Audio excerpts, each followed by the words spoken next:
Welcome to the Build Business Acumen podcast, where we deliver practical knowledge and powerful guidance. Here is your futuristic host, Nathaniel Schooler. I am with Nelly Shein. My name's Nathaniel Schooler, and we're continuing our conversation around resilience. And in this conversation, we're going to be talking about understanding your key drivers and how you tie those in to your resilience. And they almost give you a superpower, really. What do you think, Nelly? Yes, thank you, Nathaniel, for having me here, first of all. So with the key drivers, often people are not aware what is really pushing them in one direction and what is making them to fulfill a goal. And that can be family. It can be that we want to be seen as successful in front of our old peers. It can be that we want to take care of our parents when they grow older. It can be that we want to live in a big mansion. There is usually 2 or 3 of those. I wouldn't say goals because they can also be a goal, but that is actually making you to go up in the morning and do whatever you need to do. They are those drivers that is pushing you in that direction. And it's very good if you can find out for yourself, really have a deep thinking here about what is it that makes you tick? What is it that makes you take another step even though you think you're going to faint? What is that in your life?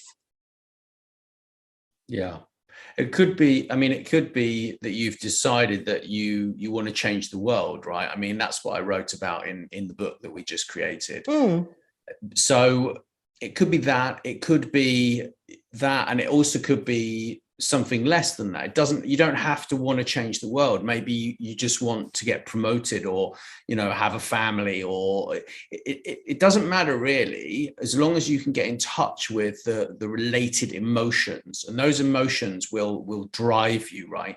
Like, for example, I've got a daughter, and she, like, thinking about her in the context of what I want to do for her when she's growing up, it changes the way that I focus on my goals. And those key drivers are so connected to resilience because they give you resilience. It's almost like if you give up, it's like, who are you going to let down when you give up doing what you're doing? If you fail, who are you going to let down, right? I'm not saying failure is the finale, but what I'm saying is that you got to do everything that you can to not fail, right? And having these people in your life, these goals and these drivers help you to find strength that you never knew you had, really. Absolutely. And when you have that, and that you can, as you said, that you can actually touch them, feel them, that is also when you can feel them, that is also when you are actually getting closer to them. I can remember I wanted to badly to have an interview with Dalai Lama, and I was sending letters and talk to people around him who have worked with him both in Australia and other countries. And well, it took a good year before I got it. But I remember before it actually was clear, when it was just about to happen, I remember the feeling I had that I could almost sense that it's going to happen, that we are going to talk. I could actually see that in front of me. So then you have exactly that feeling that you talked about here, Nathaniel, before. And that is so good, because if you have that, that is helping you to get over the last threshold to actually make it. Yeah. I do think, though, that when you are really stressed and you're really in a very bad place, it can be extremely difficult to remember what your key drivers are. And in that instance, I think that, you know, just getting out of bed in the morning may be for some people a great thing, or attending that one last Zoom meeting when you've got Zoom fatigue, right? I think it can be very, very difficult for people, but perhaps we just ask too much of ourselves. I think we've got to also remember to be kind to ourselves, you know? That is a core word, absolutely, because it is also, as you are saying, very easy to get into that stress mood, and that is not a good stage to be in, because it can take you into other direction that you are actually meant to go. And the thing is, when you are stressed and you are going in the wrong direction, you feel that even as almost as a physical pain. Yeah, it that can be. Something is deadly wrong. I am doing something wrong. And I mean, to sit down, don't go any further, just stop where you are and give yourself what you need at the moment. And often that can be, you know, something as simple as the things that the body actually needs, because the body is connected to everything of your thoughts and everything. So I don't say that you should start and eat a lot of chocolate or anything like that, but to listening into your whole system, your body and your mind, your emotions. What is it that is really talking to you? What is it that you are missing? Because usually it is something that we haven't seen, that we haven't observed before, that is now asking for our attention. And you know what we say, that what we resist persist. So the trick here is to absolutely take a look at that and accept whatever that is. Often it's something we don't want to see. Can you explain a bit more about what you just said, please? Yeah, so usually when we are stressed, when we're getting into a stress, they get different sorts of stress. Of course, if we book in too much to our calendar, of course we get stressed about that. But it's really not that we have many things often. It is the things that are there, that some of it can give us a bad taste, because we know that it's followed by something that we do not like. And if we don't like it, we try to sort of usually get away from it in one way or another. And that's what I mean by saying that what we resist, so we resist doing something, then that persists until we have done it. Right. It's going to turn up in different forms. Right.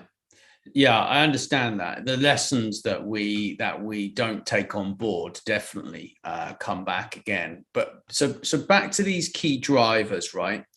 I think they can certainly change during your life. I think that you know, in the beginning of your career, maybe you just want to earn more money, or maybe you want to get a promotion, or you want to move sideways into a different role, yeah, or start a new job at a different company or whatever. But I think as you get older, different drivers kind of arrive in your lap. It's not you don't go out there and just look for them. I think that sometimes they can always be there.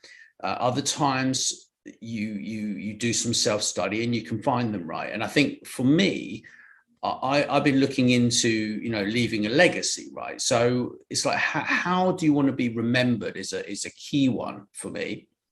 And, you know, what is your purpose? I don't think necessarily you have to worry too much about that. If you don't have a purpose, or your purpose is just to perhaps help your elderly parents, or your child, or your husband or wife, or whatever, not a problem. But I think as you get older, I think a purpose, once you align your purpose with your vision, then there's not really anything that can kind of stop you, as far as I'm concerned.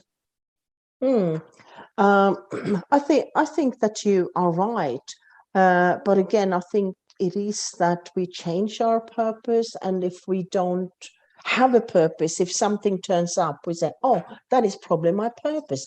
That is probably my mission in life, that I'm going to do this and that, whatever that is. But I think by age, we know that we need to be more focused, because time is running out. Not that we will go away tomorrow, but the years, it's countdown.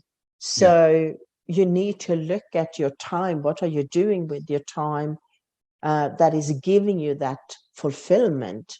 And if you are doing, and that is why people are changing and leaving their jobs right now. For instance, in United States, after the pandemic, there were so many people, they just quit their jobs, and they say, hello, what are you, how can you leave your job? You can't leave your job.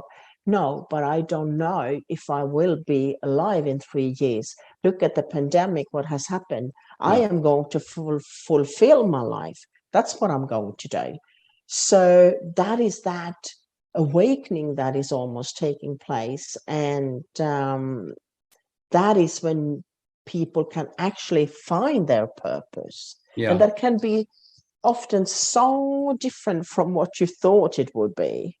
Absolutely. But I also think resilience is very important when looking for your purpose, when trying to stay on track with your goals, when thinking about, you know, who do you get out of bed for in the morning? What do you get out of bed for in the morning? What's driving you?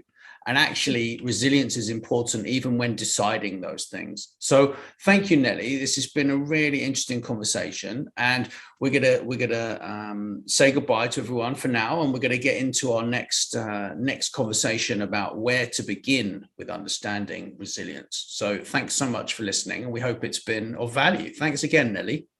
Thank you, Nathaniel. Thanks so much for listening. Please subscribe, and wherever you prefer, share with your friends. And if you enjoyed the show, drop us a review on iTunes or wherever you listen.